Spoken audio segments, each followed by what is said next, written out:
de las cosas que tenemos que tener presente en nuestras reuniones es la voz profética.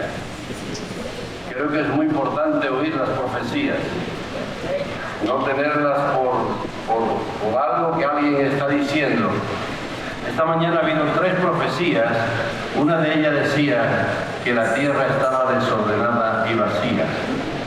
La segunda profecía estaba diciendo de qué vamos a tomar. Dios nos está ofreciendo pan y vino en medio de nuestra congregación.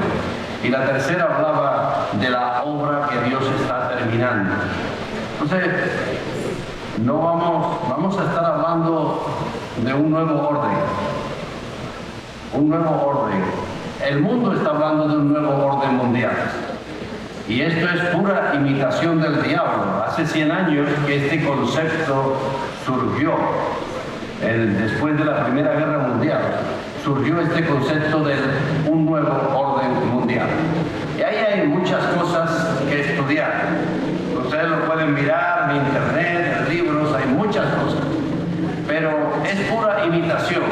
Pero Dios sí tiene un orden, no mundial, sino universal. ¿Sí?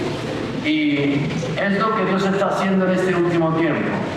Hacer un cambio de orden. Quizás no nos damos cuenta.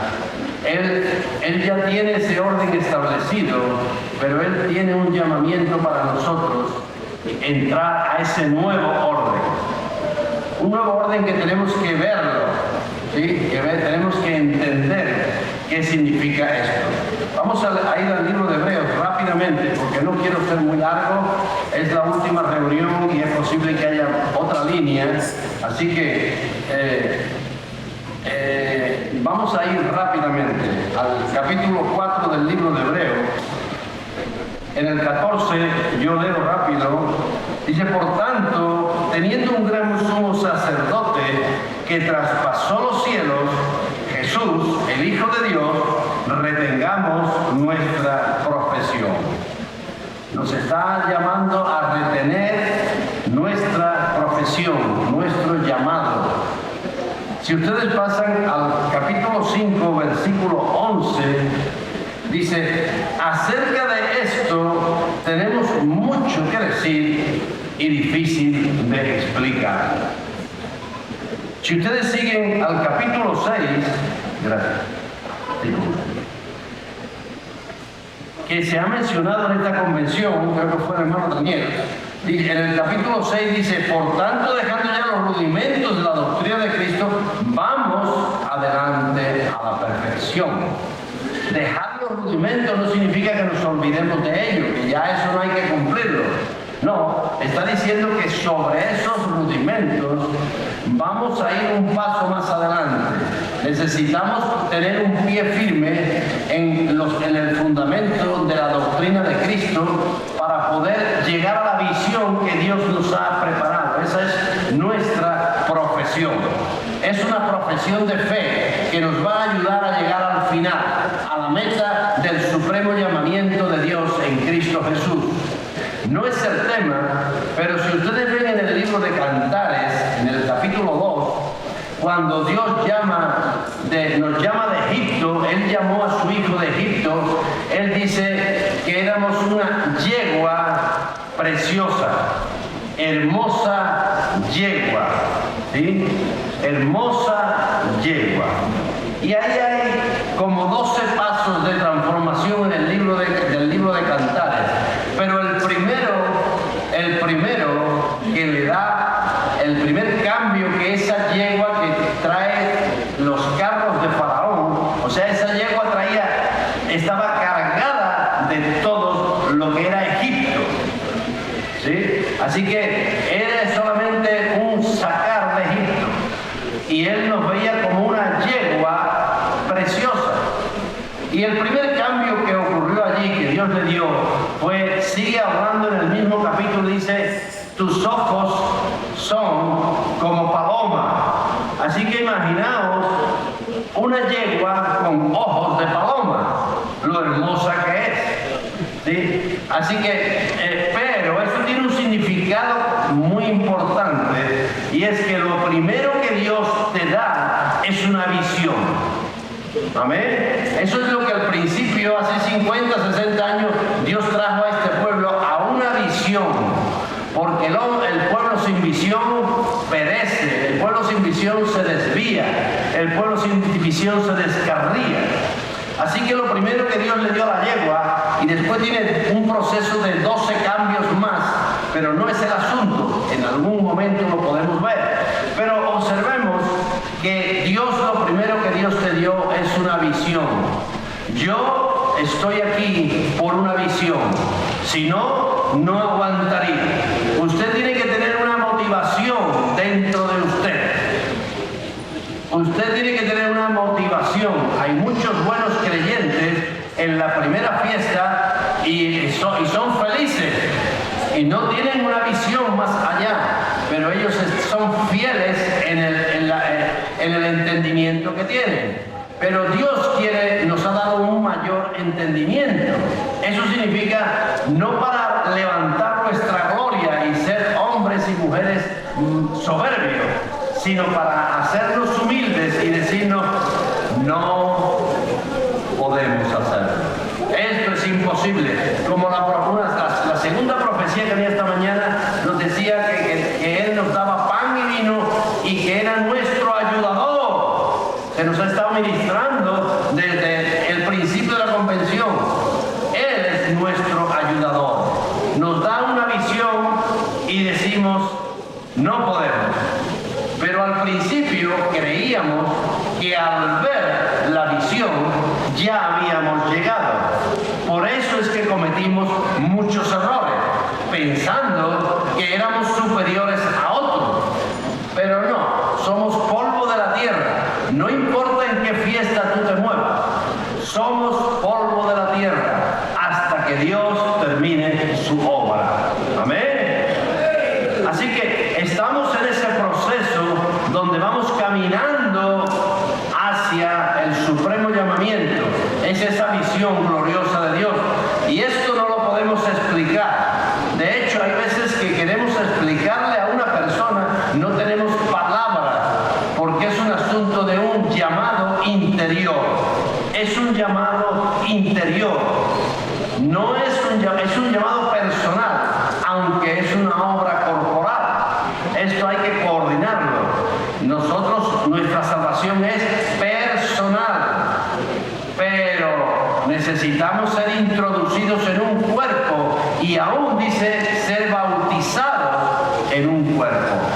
¿Amén? ¿Eso qué significa ser bautizado? Morir en un cuerpo. ¿Amén? Para que Cristo pueda vivir dentro de nosotros. Pero cuando Él dice esto, lo que hemos leído en Hebreo, en el capítulo 7 habla acerca del nuevo orden, el orden de Melquisedec, del cual vamos a hablar. Pero antes de leer aquí en Hebreo, vamos a ir al libro de Mateo capítulo 3. El libro de Mateo capítulo 3 es un libro, es un pasaje donde se realiza un encuentro entre dos hombres. Eran los únicos dos hombres que tenían el bautismo del Espíritu Santo, Juan el Bautista y Jesús. Esto no fue un encuentro casual, esto fue un encuentro buscado. Juan no estaba allí bautizando simplemente por bautizar. Él tenía una meta, él tenía un propósito, y el propósito era encontrar a aquel sobre el cual permaneciera la paloma y no se fuera. Él no estaba allí bautizando a miles de personas solamente para perdón de pecados. Sí, fue una tarea ardua, fue la tarea que Dios le dio, pero Dios también le mostró la revelación y le dijo, va a llegar uno al cual tú estás buscando, porque tú tienes que buscar. Solamente vas a encontrar lo que buscas. Si no lo buscas, no lo vas a encontrar. ¿Amén o no? Los veo muy apagaditos. ¿Amén o no? Si tú no buscas, no encuentras. Si tú no barres tu casa y buscas la moneda perdida, no la vas a encontrar. Si el pastor no busca la oveja perdida, no la va a encontrar. Tienes que buscar para encontrar. ¿Dónde Dios te ha llamado? Y eso es lo que yo esta mañana quiero poneros delante de vosotros. Melquisedec, el orden de Melquisedec. No hay tiempo porque necesitaríamos una semana para poder ver esto, pero el orden de Melquisedec no es solamente una persona. Jesucristo fue el culmen del orden de Melquisedec. El orden de Melquisedec es una orden que viene desde que Dios creó al hombre. Por eso Dios en Génesis 1:26 dice: hagamos al hombre a nuestra imagen y semejanza, para que señoree sobre los peces del mar, las aves de los cielos y los animales de la tierra, aún de los que se arrastran, y señoree sobre ellos. Así que él estaba trayendo la imagen de Dios, el gobierno de Dios, y estaba trayendo también su señorío. Quería levantar un hombre que señoreara sobre la creación que él había establecido. Y para eso tenemos mucha ayuda. Pensemos en esto. Dios envía a su Hijo unigénito, que Él era Dios, lo envía en forma de carne para que atraviese un proceso. Él podía habernos salvado desde el cielo. Él es un Dios omnipotente. Pero Él necesitaba un hombre que nos guiara de camino al Padre. Así que eso no lo podía hacer desde el cielo. Por eso envió a su Hijo unigénito para que Él no solamente nos redimiera, sino nos enseñara el camino de vuelta al Padre. Amén. A la casa del Padre, de la cual también se nos ha hablado. Cuando Él murió y Él resucitó y ascendió, recordemos, Él también nos envió al Espíritu Santo. Así que tenemos al Hijo que nos redime, al Espíritu Santo, y ahora está cumpliendo su ministerio celestial. ¿Cuál es su ministerio celestial? ¿Cuál es? Él cumplió su ministerio terrenal, pero ¿cuál es su ministerio celestial? Un ministerio de intersección. Por ti, por ti, por ti. ¿Sí? El diablo está día y noche acusándolo, pero el Hijo está diciendo: Padre, mira la sangre. Padre, mira la sangre que yo vertí por amor a ti. Y el Padre mira la sangre. Recordemos cuando Adán pecó, había querubines. Los querubines en la Escritura lo que hacen es proteger la presencia de Dios. Así que cuando Él expulsó al hombre a causa del pecado, puso querubines para que nadie entrara con espada ardiente, ¿sí? Pero esos mismos querubines, cuando hizo el tabernáculo, los puso encima del altar. Ya no tenían espada, ahora ellos estaban así. ¿Qué miraban? La sangre derramada sobre el propiciatorio. Si esos querubines miran otra cosa, al que pillen, lo eliminan. Porque es la tarea de ellos, guardar y proteger la presencia de Dios. Pero gloria al Señor, que esos querubines, Dios les dijo: mientras haya la sangre, hay un camino abierto para nosotros. Por eso Dios nos da una visión. Dios nos da una visión y hay un camino de reconciliación. Y ahora dice: puedes venir. Yo te doy la visión y te doy el camino. Ahora tú guarda tu profesión de fe para que puedas llegar hasta el final y que yo pueda cumplir tu propósito en mí. El Espíritu Santo fue enviado como ayudador, así que Él está dentro de ti, Él está entre nosotros, nos ayuda, nos habla, nos protege, nos sana. El Espíritu Santo es nuestra vida. Es la vida de Cristo dentro de ti. Pero no solamente eso, sino que Dios creó toda una creación angelical. Y lo dice en el libro de Hebreos, no lo vamos a ver para no perder mucho tiempo, pero en el libro de Hebreos dice que son espíritus ministradores. ¿Qué es lo que hacen ellos? Para ayudadores. ¿Para quién? Para los herederos de la salvación. Así que, hermanos, no tenemos excusa. Tenemos la visión, tenemos el camino abierto, Cristo intercediendo por nosotros, el Espíritu ayudándonos cada día y los ángeles ministradores protegiéndonos. ¿Qué más quieres? Pero si tú no lo buscas, nunca lo vas a encontrar.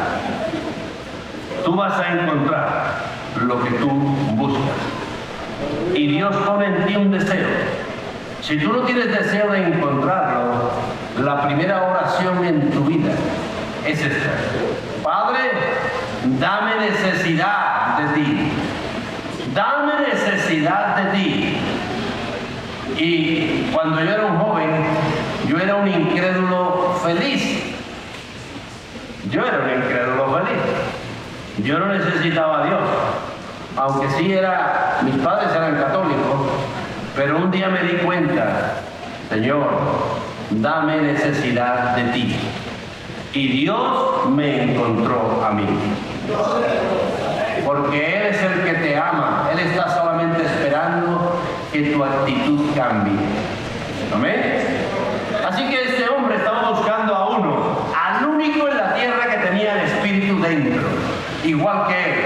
¿Por qué lo sabemos? Lo sabemos por la escritura esa, cuando María y Elizabeth se encuentran y se revuelca en la criatura dentro, porque ahí estaba su Señor dentro de esa joven. ¡Aleluya! Amén. Eran los dos únicos bautizados en el Espíritu Santo desde el vientre de su madre. Pero recordemos que Juan era hijo de un sacerdote, Zacarías. ¿Sí? Así que como correspondencia, a él le correspondía la descendencia sacerdotal. Pero este sacerdocio era un sacerdocio corrupto. Se había corrompido por la política y por la concupiscencia. Así que Juan, dicen los que entienden, que se fue al desierto, el desierto de Burán. Allí es un desierto terrible. Yo estuve allí hace algunos años. Y es un desierto donde no hay nada. Y allí se iban unos hombres a estudiar la Biblia, los rollos. Recordemos que encontraron los rollos del Mar Muerto. Allí estaban, allí se iban a estudiar. Pero seguro que Dios le habló y le dijo: ve al Jordán a bautizar. Y ahí él fue allí, porque allí se iba a producir el encuentro.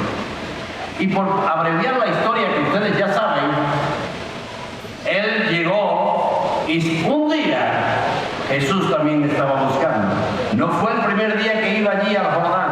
Él iba y veía cómo Juan predicaba y ejercía el bautismo de arrepentimiento. Y un día vio venir a Jesús y le dijo: he aquí el Cordero de Dios que quita el pecado del mundo. El único de los miles que había allí que tuvo la revelación del Cordero fue Juan. Amén. Todo el mundo veía a un hombre, pero Juan veía a un cordero. Un cordero que iba a ser inmolado físicamente y en su alma también, aunque ya había sido inmolado desde antes de la fundación del mundo. Pero ahora él iba a hacer visible lo invisible que había ocurrido en el cielo con el Padre. Y ahí estaba, ahí fue el encuentro, un encuentro que nos afectó a todos nosotros, porque fue un traspaso. De ahí surgió el llamado, de ahí surgió el llamamiento de Melquisedec. Melquisedec. Porque Jesús, vamos a leerlo aquí en Mateo, vamos a leer en Mateo capítulo 3, el verso 14.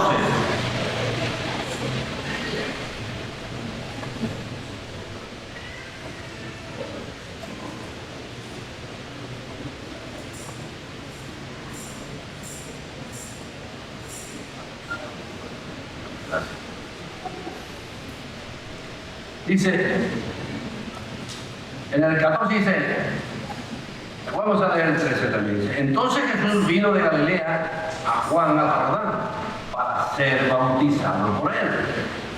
Mas Juan se le oponía. Ahí están dos hombres bautizados en el Espíritu Santo y ahí estaba nuestro Señor que iba a comenzar su ministerio, pero que no podía comenzarlo sin ser bautizado. No fue algo casual, era algo preparado por Dios, porque Dios ha hecho todo legalmente. Dios no hace nada ilegal, Él es un Dios legal. Así que Él quería hacerlo legalmente y Jesús, como su imagen, su expresión, lo que Él hizo lo iba a hacer legalmente. Dice, mas Juan se le oponía diciendo, yo necesito ser bautizado por ti, ¿y tú vienes a mí? Pero Jesús le respondió, deja ahora. Fue un reconocimiento mutuo, hermano. Tú tienes que tener este encuentro con Jesús. Sí, no hace 40 años. Tú tienes hoy todavía en vuestras reuniones. Tenéis que reconocer a Jesús, al Espíritu en vuestro medio. Tenéis que tener ojo para ver y discernir. Esta es la palabra que Dios tiene. Ustedes no se pueden comer la palabra de Dios, y lo he dicho en algunas ocasiones, la palabra de Dios no se debe de comer como un trozo de carne. ¿Usted cómo se come un trozo de carne? Come, come. Usted tiene que comer la palabra de Dios como si se comiera un pescado con muchas espinas. Y usted tiene que buscar la parte buena del pescado y sacar la espina de la boca. Porque mucha gente se ha atragantado con la palabra de Dios. Así que la palabra de Dios, y estamos hablando de la palabra de Dios, no la palabra del predicador, la palabra de Dios que es lo que a usted le va a alimentar en su llamado y en su caminar. Esa la tiene usted que tomar como si estuviera tomando pescado. Quiere decir que hay espinas del pescado que usted tiene que sacar, porque no todo es palabra de Dios. No todo lo que nosotros hablamos aquí es palabra de Dios. Hay mucha mezcla todavía. Pero la unción es la que va limpiando esa palabra, y la unción que hay ahí sigue limpiando la palabra. Ustedes son, recordemos esto, en el Antiguo Testamento el profeta juzgaba al pueblo, pero en el Nuevo Testamento es el pueblo el que juzga la palabra y al profeta. ¿Amén o no? Usted tiene derecho a no recibir lo que yo digo, porque en usted está el Espíritu Santo, y si usted ve que yo he dicho algo incorrecto, su responsabilidad es venir y juzgar al profeta.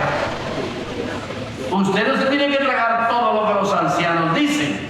Usted tiene que averiguar qué es la palabra de Dios, porque ustedes son nuestro testimonio. Y las cosas Dios siempre las hace entre 2 o 3 testigos. Y aquí hay un testigo que es el que habla y otro testigo es la iglesia. Y entonces todas las cosas son juzgadas de esta manera. Así que dice, deja ahora, le dio un mandato, y ellos estaban entendiéndose perfectamente, porque así conviene que cumplamos toda justicia. Hermano, justicia. ¿Cuál era la justicia que había que cumplir? Bueno, Juan lo sabía. Él no le explicó, pues Jesús no le explicó nada, pero Juan sí sabía cuál era la justicia que tenía que cumplir. Toda ley, dice en otras traducciones y en otros evangelios, era la ley del cambio sacerdotal. Así que Juan, que era un descendiente de un sacerdote, él había renegado de ese sacerdocio corrupto y estaba, pero era el que era legal para hacer un traspaso. Por eso se dijo de él que era el hombre nacido de mujer más grande que había. Él no se quedó con el sacerdocio. Lo que él hizo fue traspasárselo al verdadero sacerdote de Melquisedec. Así que había que cumplir 3 requisitos. Primero, tenía que ser bautizado. ¿Amén? Tenía que ser bautizado. Por eso Jesús le dijo, es necesario que se cumpla toda justicia. Primer requisito, cuando un padre le traspasaba el sacerdocio al hijo, porque pertenecían a la misma tribu y a la misma clase, Zacarías pertenecía a la 8ª clase sacerdotal. El 8 significa la nueva creación, la nueva criatura. Todo Dios lo tenía controlado. Así que Juan hizo eso. Cuando Juan lo metió dentro del agua y lo levantó, ¿qué había sobre su cabeza? Dice que vino el Espíritu en forma de paloma. Y la palabra que Juan tenía es aquel sobre el cual venga el Espíritu y permanezca en él. Es él. Así que ya estaba el segundo requisito. El único asunto es que en el Antiguo Testamento el requisito no era en forma de paloma, sino se hacía a través del aceite de la unción. Bautismo en agua y aceite de unción. Pero el aceite de la unción pertenece al viejo orden del cual estaba saliendo. En el nuevo orden, la unción está dentro de ti. Es el Espíritu en forma de paloma. Amén. Ya lo tenemos ahí. Ya tenemos el segundo requisito. El tercer requisito era muy sencillo. El padre tenía que reconocer que ese verdaderamente era su hijo. Y él tenía que decir, sí, este es mi hijo. En el Jordán, cuando Jesús fue levantado de las aguas, vino una voz del cielo que dijo, este es mi hijo amado, en el cual tengo complacencia. Amén. Observemos esto. Esa voz no vino solamente, no lo oyeron mucha gente, pero Jesús lo oyó. No, esa voz vino como confirmación del cambio sacerdotal. Ya había un traspaso completo del orden viejo a un nuevo orden. Y es en el que estamos entrando. Ese es el llamado que tenemos, porque el orden de Melquisedec no es solamente una orden que viene desde Adán, no es solamente una persona en la persona de Jesucristo, es también un llamado a tu vida. Esa es la visión que tenemos. Esa es la visión que tenemos. Por eso Melquisedec significa rey de justicia, rey de paz. Está hablando, es un rey sacerdote. ¿Qué dijo él desde el principio? Vosotros me seréis un reino de sacerdotes. En el Nuevo Testamento, el apóstol Pedro también dice que somos reyes y sacerdotes, porque el llamado que tenemos es el llamado a la orden de Melquisedec. Es un llamado a ese nuevo orden donde tú entras en la justicia de Dios y y eso produce en ti la paz de Dios. Amén. ¿Vamos bien? ¿Vamos bien o no? Ahora, yo quiero preguntarle, ¿usted ha sido bautizado en agua? Primer requisito. ¿Usted ha sido ungido por el Espíritu Santo? Segundo requisito. ¿Usted ha oído la voz del Padre que haya dicho, este es mi Hijo amado en el cual tiene complacencia? ¿Cómo que amén? Ah, eso es su palabra. ¿Alguien lo oyó? Todavía no. Ese es el requisito que nos falta. Entonces, ¿qué hacemos nosotros aquí? ¿Para qué estamos aquí? Para agradar al Padre. Y un día vamos a oír de Él. Este es mi Hijo amado, en el cual tengo complacencia. Entra al gozo de tu Señor. Amén. Porque ha sido un buen siervo y fiel. Ese es el llamado que tenemos. Hermanos, esto es un llamado muy grande, pero Dios nos ha dado toda la ayuda. Él ya no puede hacer más. Ya ha hecho todo. El Padre envió al Hijo, el Hijo envió al Espíritu, ha permanecido con nosotros el Espíritu, porque el Espíritu permanece en nuestras vidas. Él tiene una creación angelical que nos está protegiendo. Ha derramado su sangre en el camino y ha abierto un camino de reconciliación. Te ha dado a ti una visión, porque si tú no tienes visión, no puedes encontrar el lugar. Pero a causa de tu búsqueda, Dios te dice, allí está. Ve. Cuando llegue, ahí me tienes con los brazos abiertos. ¿Cómo estaba el padre con el hijo pródigo cuando volvió a la casa? Con los brazos abiertos. Allí tenemos al Padre con los brazos abiertos, para decir, este sí es mi Hijo amado, en el cual tengo complacencia. Amén. Vamos a seguir leyendo.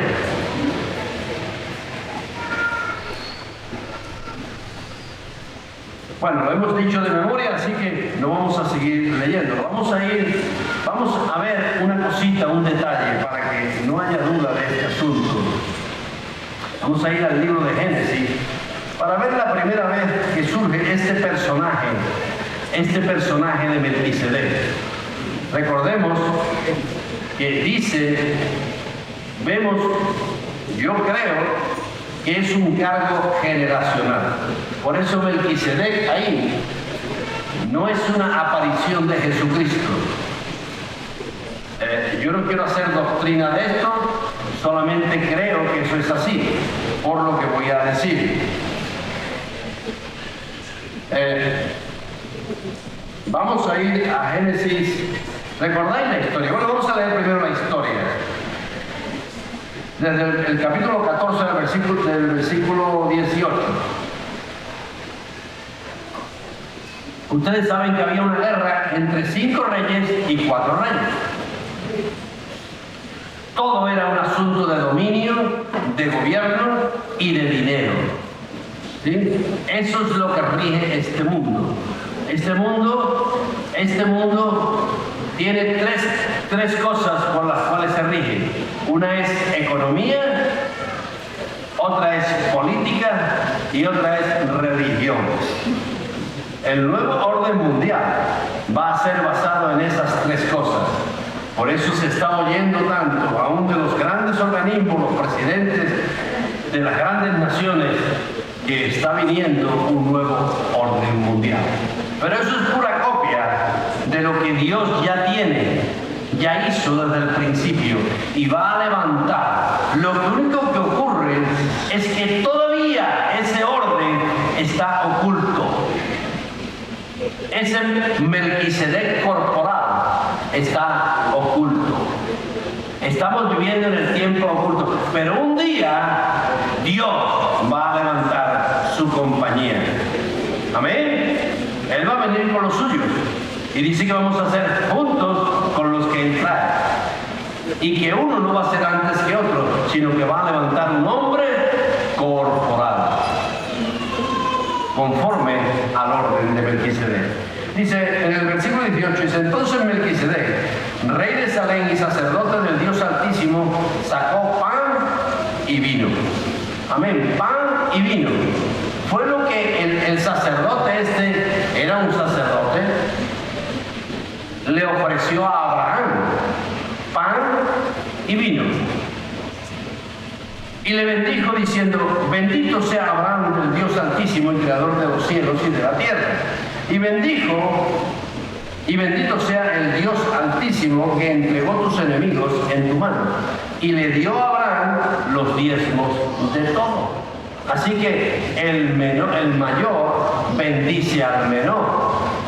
Y el menor da diezmos al mayor. Ok, así que Melquisedec tenía un cargo generacional que era más alto que nuestro padre Abraham, porque Dios lo había establecido. Porque todo esto tiene un significado. Ustedes pasan al 21 dice, entonces el rey de Sodoma, otro rey, porque había muchos reyes, dijo a Abraham, dame las personas y toma para ti los bienes. Y respondió Abraham al rey de Sodoma, he alzado mi mano a Jehová, Dios Altísimo, creador de los cielos y de la tierra, que desde un hilo hasta una correa de calzado, nada tomaré de todo lo que es tuyo, para que no digas, yo enriquecí a Jehová. A Abraham, excepto solamente lo que comieron los jóvenes y la parte de los varones que fueron conmigo, Aber, Escol y Manré, los cuales tomarán su parte. Así que había dos ofrecimientos. Melquisedec le ofrece pan y vino. El rey de Sodoma le ofrece bienes naturales. Eso hoy día se le llama el Evangelio de la Prosperidad. Ya el Evangelio de la Prosperidad no es nuevo, ya estaba ahí en el libro de Génesis. ¿Qué te ofrece el Evangelio de la Prosperidad? Bienes naturales. Pero gloria al Señor que nuestro padre Abraham escogió tomar pan y vino. Tomar pan y vino. Su cuerpo y su vida. Ahora Abraham había sido hallado fiel. Otra vez.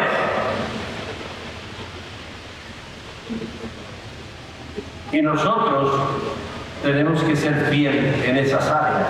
Por eso el Señor dice, busca primero el reino de Dios y su justicia y todas las demás cosas serán añadidas. Ahora yo pregunto, ¿Abraham que era pobrecito?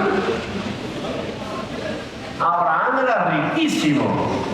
Era uno de los reyes de la época. Era uno de los reyes, de los gobernadores de la época.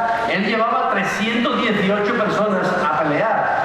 Gente que estaban en su casa, eran siervos suyos, habían nacido ya aún en su casa. Y él era rico en oro, en plata, en ganado, en siervos. Porque él buscaba primeramente al reino de Dios. Si él hubiera dicho al rey de Sodoma, sí, me quedo con todo, él dijo, no, he jurado que ni un hilo, ni con un hilo me quedaré. Amén. Así que vamos a ver en el libro de Génesis 17:1. ¿Por qué yo digo que aquí no fue una teofanía? Porque yo creo que esto no fue, sino que es un hombre. Para mí, no hay tiempo para estudiar esto, pero para mí era el noveno pregonero de justicia. El octavo fue Noé, lo dice Pedro, el octavo pregonero de justicia. ¿Sí? Y Melquisedec, ¿qué significa? Rey de justicia. Así que era su hijo Sem. Pero no vamos a ver eso porque nos llevaría mucho tiempo. Pero observemos esto. En el 17:1 dice, era Abraham de edad de 99 años cuando le apareció, ¿quién? Jehová. No dice que, ahí lo dice claro, le apareció Jehová. Mira en el 18:1. Después le apareció Jehová en el encinar de Mamre. Otra vez le aparece Jehová. Lo dice claramente. Es una aparición clara. Jehová se le apareció a Abraham 2 veces. Pero no solamente Jehová. Vamos a ir a Génesis 26, versículo 2.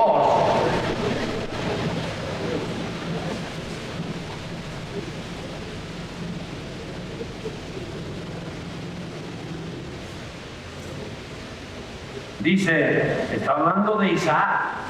Ahora no es Abraham, es Isaac. Y se le apareció Jehová y le dijo, no desciendas a Egipto, habita en la tierra que yo te diré. Ahora se le aparece a Isaac, lo habla claramente. Mira el 26-24.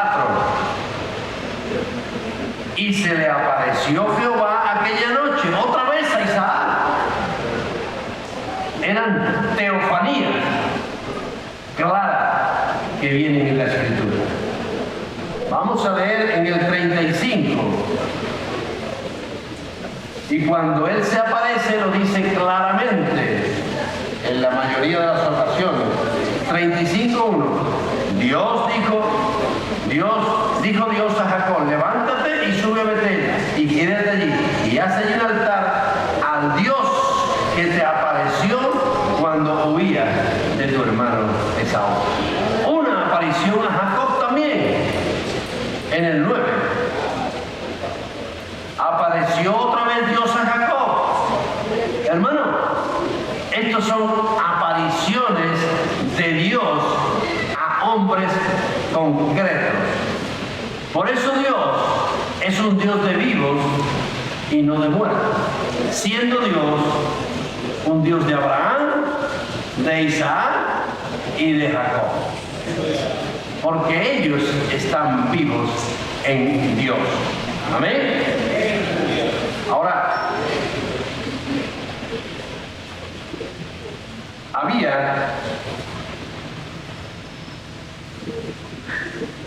hemos visto el traspaso sacerdotal, pero todavía había también un sumo sacerdote. Y como todo iba a ser hecho legalmente, el sacerdocio seguía. Es como una rama cortada, no tenía vida, pero la religión sigue aunque sea sin vida. Eso puede pasar entre nosotros. Podemos seguir alabando al Señor, podemos seguir cantando, podemos seguir predicando y no tener vida. ¿Sí o no? Amén. ¿Amén o no, hermanos? Hacer una estructura, hacer lo que tenemos que hacer, lo hacemos por 40 años, pero no hemos encontrado el río de la vida, donde somos sanados de nuestras propias imperfecciones. Amén. Porque recordemos, el llamado es: vamos adelante a la perfección. Y sí, todos los rudimentos los tenemos ahí, la doctrina de Cristo está ahí, pero vamos adelante a la perfección. Recordemos que al final de su ministerio, del ministerio público, Jesús tuvo que lidiar con este asunto públicamente, otra vez. Vamos a ir al libro de Mateo, capítulo 26.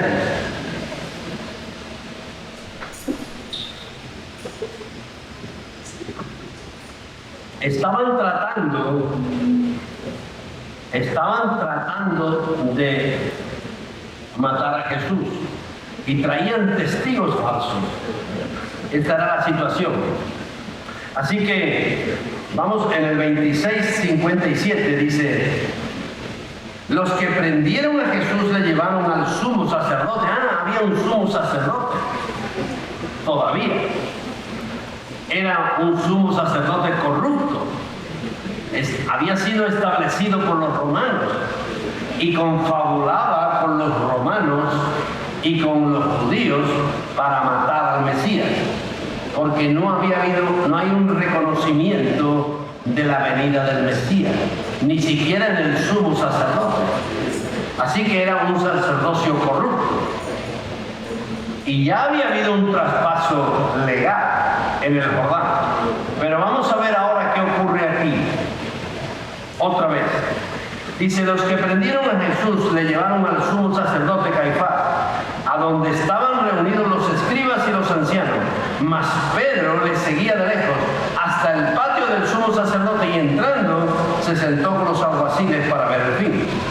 Los principales sacerdotes y los ancianos y todo el concilio buscaban falso testimonio contra Jesús para entregarle a la muerte y no lo hallaron.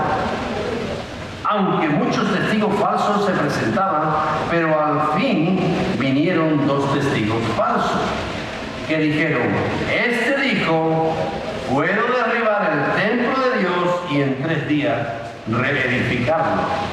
Claro, ellos no habían entendido que eso se refería al templo de su cuerpo, pero ellos lo culparon de eso.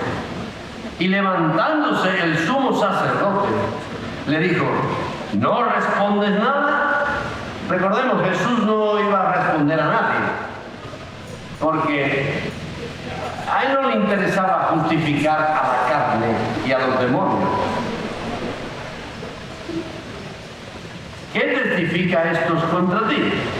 Mas Jesús callaba. ¿Sí?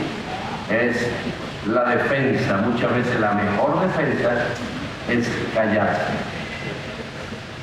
para que sea Dios quien te defienda. Entonces el sumo sacerdote le dijo, te conjuro por el Dios viviente, que nos digas si eres tú el Cristo, el Hijo del Dios. Jesús dijo, tú lo has dicho.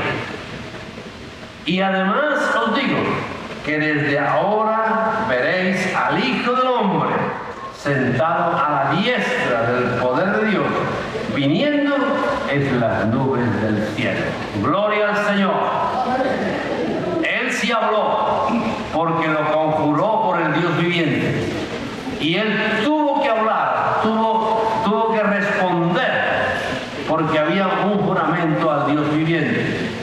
Entonces, y este fue el acto, entonces el sumo sacerdote rasgó sus vestiduras, diciendo, has blasfemado. ¿Qué más necesidad tenemos de testigos? He aquí ahora mismo habéis oído su blasfemia.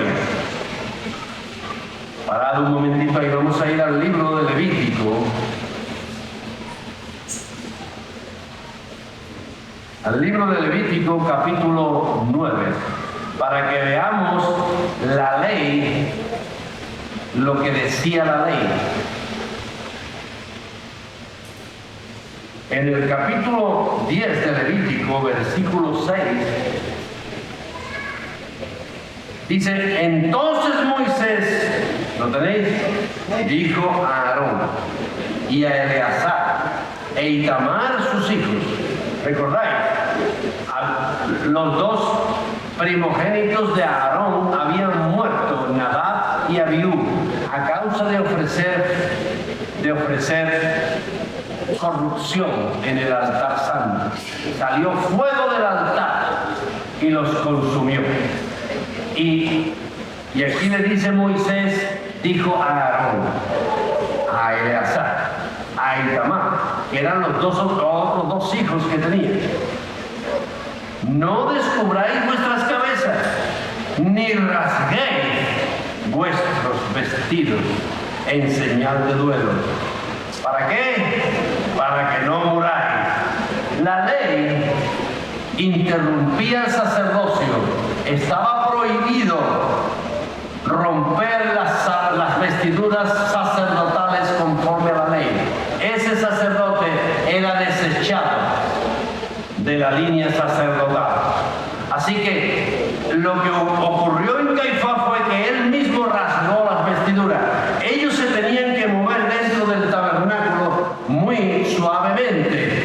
que no se engancharan las vestiduras sacerdotales, porque no se podían rasgar, eran vestiduras santas. Esto fue una expresión clara de que había acabado el orden sacerdotal viejo y había seguido y iba a comenzar el culmen del nuevo orden de Melquisedec, porque iba a haber una resurrección por medio, una ascensión y una glorificación. Amén. Amén o no, hermanos.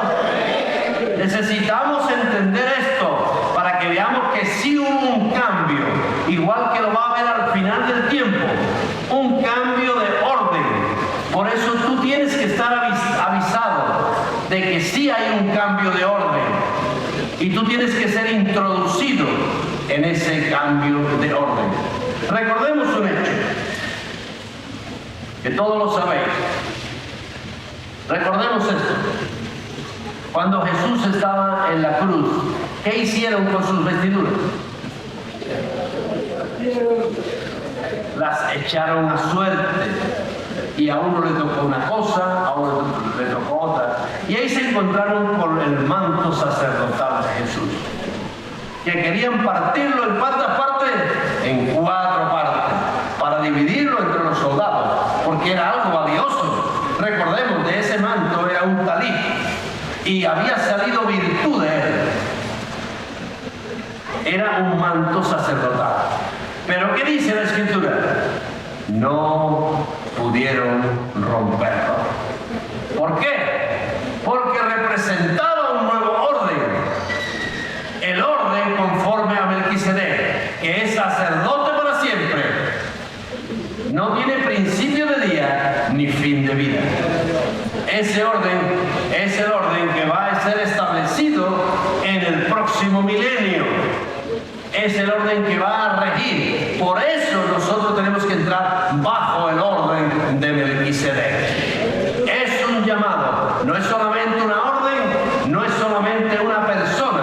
Es también un llamado para un pueblo, el cual esté buscando ese supremo llamamiento de Dios en Cristo Jesús. Amén. Esto es glorioso, hermano. Esto es glorioso. Para terminar, vamos a ver, hay mucho más que decir, pero suficiente con esto. Vamos a ir al libro de Hebreos, sí, porque el vamos adelante a la perfección tiene que ser completado por el capítulo 7, donde está hablando del orden de Melquisedec. Dice: recordemos que Melquisedec, ¿qué ministra? Pan y vino. Pan y vino.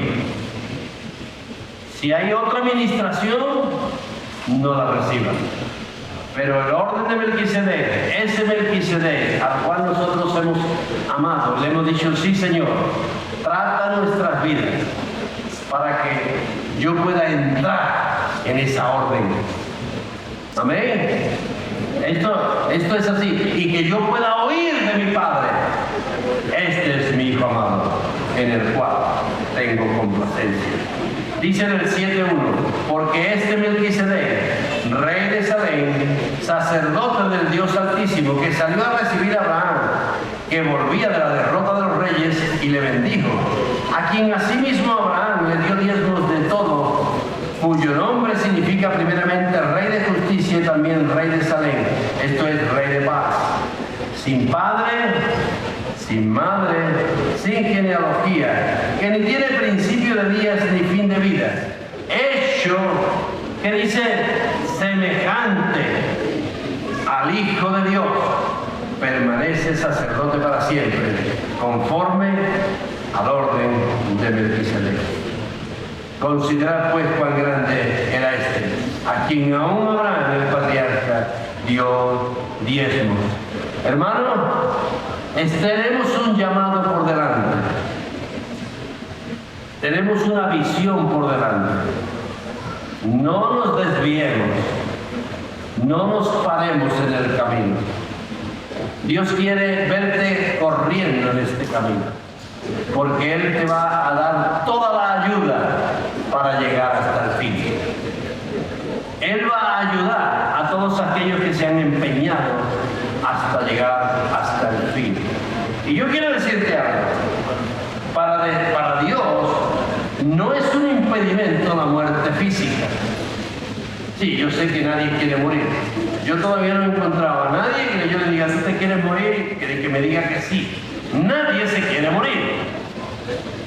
Pero la Escritura es clara, dice que todo hombre es dado que muera al menos una vez. ¿Sí? Pero todavía estamos creyendo que Dios viene y viene pronto. Estamos viéndolo llegar. Y puede ocurrir que tú y yo estemos en ese momento crucial, como estuvo Simeón, hasta ver al Hijo de Dios allí en el templo. Tenía 106 años y la profetisa tenía 96 o 97 años. Allí estaban los dos viejitos esperando, diciéndole: Señor, yo no me quiero ir sin verte. Tenemos que decirle lo mismo: Señor, yo no me quiero ir sin ver tu obra terminada. Amén. Pero si todavía nos tenemos que ir, no es un fracaso.